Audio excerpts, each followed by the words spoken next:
Hello everyone, welcome to my YouTube channel Kavira Classes. Let us start the lesson number 3rd of science, which is from 8th class, which name is synthetic fiber and plastic. सबसे पहले हम पढ़ेंगे, आपने देखा होगा कि आप जो भी क्लॉथ्स वियर करते हैं, जितने भी क्लॉथ्स या ड्रेसेज आप वियर करते हैं which are made from fabrics, वो फैब्रिक या कपड़े से मिलके बनते हैं। और कोई भी जो फैब्रिक होता है that is made from the fibre, वो फाइबर से मिलके बनता है। और ये जो फाइबर्स होते हैं वो एक्चुअली 2 टाइप्स के फाइबर्स होते हैं। First is the natural fibre and second one is the synthetic और मैन मेड फाइबर। आइए अब डिस्कस करते हैं what are the natural fibre and what are the synthetic fibre. ऐसे fibre which are obtain from the plant और animal, जिन्हें हम plant और एनिमल से ऑब्टेन करते हैं, उन्हें हम नेचुरल फाइबर कहते हैं। एग्जाम्पल हैं कॉटन, वूल और सिल्क। और ऐसे fibre which are made by the human being, जो कि ह्यूमन बीइंग द्वारा प्रिपेयर किए जाते हैं लेबोरेटरी के अंदर, उन्हें आप सिंथेटिक फाइबर या मैन मेड फाइबर बोलते हैं। इसके एग्जाम्पल में आप लिख सकते हैं नाइलॉन, रेयॉन। इसके बाद में आता है कि मोनोमर यूनिट क्या होती है। देखिए, कोई भी जो सिंथेटिक फाइबर होता है that is a chain of small units, वो कई सारी छोटी छोटी स्मॉल यूनिट्स की एक चेन होती है, बड़ी सी चेन होती है। और इसमें ये जो स्मॉल यूनिट्स होती हैं जो एक दूसरे से जुड़ी होती हैं और एक सिंथेटिक फाइबर को फॉर्मेशन करती हैं, उसी को हम मोनोमर बोलते हैं। जब कई सारी छोटी छोटी मोनोमर यूनिट्स आपस में जुड़ती हैं तब जाके उनसे एक पॉलीमर बनता है। और ये जो पॉलीमर बनाने की प्रोसेस है, इस प्रोसेस का नाम ही पॉलीमराइजेशन है। इसके बाद में क्या है कि जो पॉलीमर वर्ड है ये एक ग्रीक भाषा का शब्द है। ये 2 वर्ड से मिलके बना है, पॉली प्लस में मर। पॉली का मतलब होता है मैनी और मर का मतलब होता है पार्ट या यूनिट। तो कोई भी पॉलीमर होता है that is the made from repeating units, कई सारी रिपीटिंग यूनिट से मिलके बनता है। इसके बाद में आता है कि सिंथेटिक फाइबर के टाइप्स कितने हैं। तो नॉर्मली हम यहाँ पे 4 एग्जाम्पल ले रहे हैं सिंथेटिक फाइबर के, rayon, nylon, polyester, acrylic. These are the types of synthetic fibre. सबसे पहला सिंथेटिक फाइबर जो डिस्कस करेंगे, रेयॉन। अब क्या है कि रेयॉन को हम आर्टिफिशियल सिल्क भी बोलते हैं। इसको सबसे पहले केमिकल ट्रीटमेंट से बनाया गया है। किसकी केमिकल ट्रीटमेंट से? वुड पल्प, यानी वुड की जो फाइबरस फॉर्म होती है, उस वुड की फाइबरस फॉर्म से रेयॉन को बनाया गया है। ये काफ़ी सस्ता होता है सिल्क से, it is cheaper then silk. और नेक्स्ट इसका जो यूज़ किया जाता है बेडशीट बनाने में करते हैं, कारपेट्स बनाने में करते हैं, शर्ट्स बनाने में करते हैं और टाइज बनाने में भी रेयॉन का यूज़ किया जाता है। इसके बाद में नेक्स्ट फाइबर आता है कि नाइलॉन। उसकी कौन कौन सी प्रॉपर्टी है। नाइलॉन को जो सबसे पहले प्रिपेयर किया गया, it was prepared from coal, water and air. इन 3 चीज़ों से इसको प्रिपेयर किया गया। It was the first fully synthetic fibre. अगर फर्स्ट फुली सिंथेटिक फाइबर का नाम पूछा जाए तो वो कौन सा होता है? नाइलॉन होता है। और क्या कैपेसिटी है, क्या क्या कैरेक्टरिस्टिक्स हैं इसकी? ये स्ट्रॉन्ग होता है, इलास्टिक होता है और काफ़ी लाइट भी होता है। इसका यूज़ हम करते हैं सॉक्स, रॉक्स बनाने में, tents, toothbrush, car seat belt, sleeping bags और कर्टेन बनाने में। ये इसके यूजेस हैं। और इसके अलावा पैरासूट्स बनाने में भी हम नाइलॉन का यूज़ करते हैं।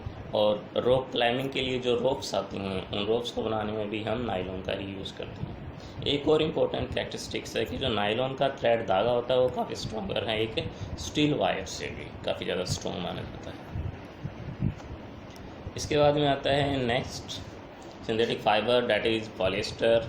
पॉलिस्टर की क्या खास बात है कि इससे जो भी फैब्रिक्स बनाए जाते हैं उसके अंदर रिंकल्ड यानी कि जो सिलवटें हैं वो नहीं गिरती हैं।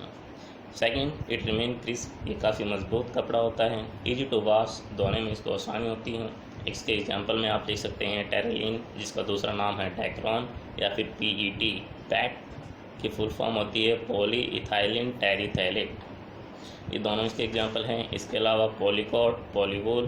पॉलीकोट जो होता है पॉलिएस्टर प्लस कॉटन से मिलकर बनता है। पॉलीवूल जो होता है पॉलिएस्टर प्लस वूल से मिलकर बनता है। अब यहाँ पे टेरिकॉट के कुछ यूजेस दिए हैं। टेरिकॉट का यूज़ कहाँ पे करते हैं हम?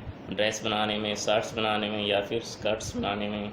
और जो पैट हैं, पैट का यूज़ कहाँ करते हैं, प्लास्टिक की जो बोटल्स आती हैं उसके यूटेंसिल आते हैं फिल्म्स बनाने में, और जो वायर्स आती हैं इन सब को बनाने में हम पैट का ही यूज़ करते हैं। इसके बाद में नेक्स्ट आता है एक्राइलिक। क्या है, आपने देखा होगा सर्दियों के लिए कई बार स्वेटर्स बनाई जाती हैं, शॉल्स, ब्लैंकेट और सॉक्स, जो कि ऐसे मटेरियल से बनाई जाती है जो दिखने में ऊन जैसा होता है लेकिन वो रियल में ऊन नहीं होती। वही मटेरियल हमारे पास में कौन सा होता है, एक्राइलिक। वो सब चीज़ें एक्राइलिक की बनाई जाती हैं। It is cheaper than the natural wool. जो प्राकृतिक वूल आती है उससे काफ़ी ज़्यादा सस्ता होता है एक्राइलिक, और अलग अलग कलर में ये अवेलेबल होता है, ज़्यादा ड्यूरेबल है, दिनों तक चलता है, अफोर्डेबल, आसानी से पहुंच भी सकते हैं। एक्रेलिक फाइबर से बने हुए जितने भी कपड़े होते हैं वो वार्म होते हैं, सॉफ्ट होते हैं, लाइट होते हैं, फ्लेक्सिबल होते हैं, और इनको क्या बोला जाता है, ऑरलॉन या फिर एक्रिलॉन। इसके बाद में एडवांटेज हैं कि सिंथेटिक फाइबर के कौन कौन से एडवांटेज हैं, तो क्या लिखेंगे, हाई टेंसाइल स्ट्रेंथ होती है, यानी ज़्यादा से ज़्यादा इसके ऊपर लोड सस्पेंड कर सकते हैं, काफ़ी ज़्यादा इलास्टिक होता है, इजी टू मेंटेन होता है, ड्राई इजीली, मतलब आसानी से सूख सकता है, इंडिपेंडेंट ऑफ प्लांट और एनिमल की जरूरत नहीं पड़ती, उनसे इंडिपेंडेंट होता है, and they are not affected by the action of chemicals, का कोई इफेक्ट नहीं पड़ता, मॉइस्चर का इफेक्ट नहीं पड़ता, बैक्टीरिया का भी कोई इफेक्ट नहीं पड़ता। और नेक्स्ट जो सबसे ज़्यादा इंपॉर्टेंट है, लो कॉस्ट प्रोडक्ट होता है ये नेचुरल फाइबर की बजाय, यानी कम कीमत लगती है। और इसका डिसएडवांटेज क्या होता है सिंथेटिक फाइबर का, सबसे पहला disadvantage, they melt on heating, जब इन्हें गर्म किया जाता है तो वो पिघल जाता है, and stick to the body, जो जिस भी व्यक्ति ने उसको पहना उसको स्टिक हो जाता है। Next, they accumulate charge on them, इनके ऊपर चार्ज इकट्ठा हो जाता है जिसकी वजह से बॉडी में इरिटेशन होती है। They don't allow our skin to sweat, ये हमारे शरीर में से पसीना नहीं निकलने देते, सो वी फील अनकम्फर्टेबल, इसलिए हमें अनकम्फर्टेबल फील होता है। तो ये डिसएडवांटेज हैं सिंथेटिक फाइबर के। इसके बाद में आता है नेक्स्ट टॉपिक, प्लास्टिक क्या है। देखिए, प्लास्टिक भी एक पॉलीमर है, जैसे सिंथेटिक फाइबर होता है वैसे ही एक पॉलीमर है। इसके अंदर दो तरह की अरेंजमेंट होती है प्लास्टिक के अंदर, लीनियर अरेंजमेंट और क्रॉस लिंक। ये वाली लीनियर अरेंजमेंट है, और क्रॉस लिंक में क्या होता है, कई सारी लीनियर जो अरेंजमेंट होती हैं, लीनियर चेन होती है, वो आपस में क्रॉस लिंक होती है। तो दो तरह की अरेंजमेंट है प्लास्टिक की, लीनियर और क्रॉस लिंक। इसके बाद में आता है टाइप्स ऑफ प्लास्टिक्स। प्लास्टिक्स को हम दो कैटेगरी में क्लासीफाई कर सकते हैं, थर्मोप्लास्टिक और थर्मोसेटिंग प्लास्टिक। थर्मोप्लास्टिक जो होते हैं उनको आप इजीली गर्म कर सकते हैं और बेंट इजीली, आसानी से उनको मोड़ सकते हैं, किसी दूसरी शेप में गर्म करके उसको आप चेंज कर सकते हैं, ये थर्मोप्लास्टिक होते हैं। इसके एग्जांपल में आप लिखेंगे पॉलीथीन हो गया, पीवीसी हो गया, ये दोनों इसी के एग्जांपल हैं। और they are use to make toys, combs, bags और कंटेनर। इनका यूज़ किया जाता है टॉय, कॉन्स, बैग्स और कंटेनर बनाने में। इसके बाद में दूसरी टाइप का जो प्लास्टिक होता है, थर्मोसेटिंग प्लास्टिक।